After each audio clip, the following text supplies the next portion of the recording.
Hi, welcome to the next Divemaster course practical application workshop.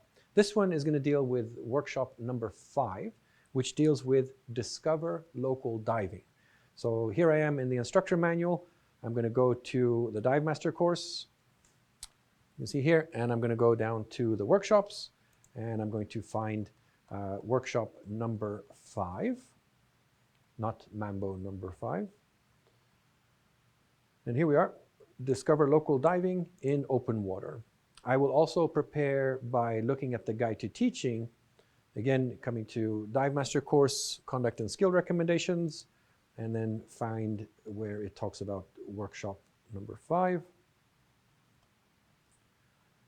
In here, that's slightly bigger.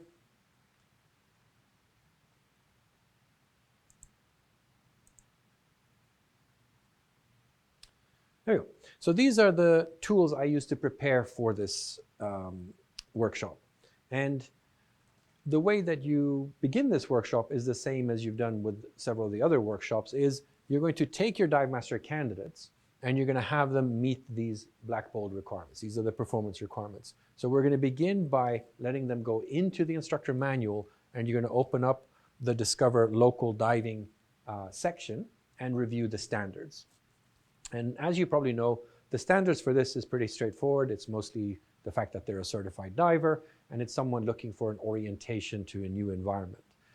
So our goal as instructors is to help the Divemaster candidate be confident in how you assess dive site conditions and then plan the dive according to the needs of the customer in there. And they're going to give a Discover Local Diving briefing and then lead a dive, recognize and correct problems during the dive. And also, there is an element in there of deploying a surface marker as well.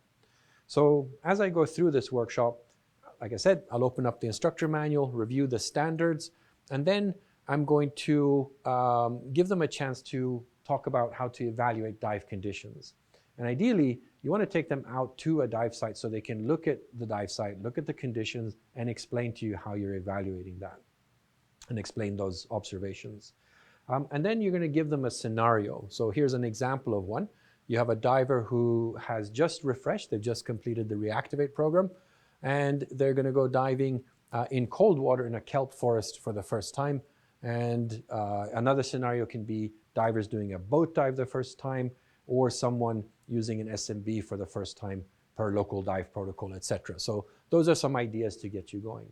It's important as an instructor that you maybe vary the scenarios between what is locally likely to happen, because a lot of your dive masters will probably end up working in that same area. But as an instructor teaching the best dive master possible, you want to give them scenarios that are for environments that are different to where you are, because dive masters travel, and so you need them to be prepared to work in a different area. So that's a way you can enhance that training. And then you take your Divemaster candidates, or you add certified divers to the group, and you create these underwater scenarios where you help them deal with supervision issues and problem solving and so on, as well as handling the SMB or a delayed surface marker buoy if that's what you use. As we've mentioned in some of these other workshop videos, the value of dry workshops.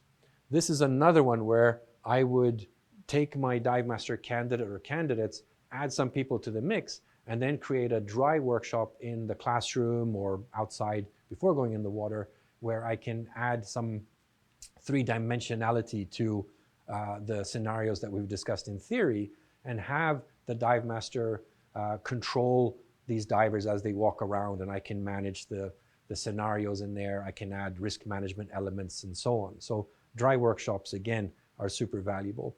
And of course, this is a great time to promote a few things from continuing education point of view and equipment point of view. Dive masters should have maybe a couple of SMBs with them so they can have that for themselves, but lend them to the divers they're taking care of. And then you've also got a reminder here that you will be covering with them how to conduct the Reactivate program as well. So it's a nice one to link and add some value to on that. And then, as we've said with every video clip here, if something's not clear, if you want some help or ideas to deal with your particular situation, give us a call. Thank you very much.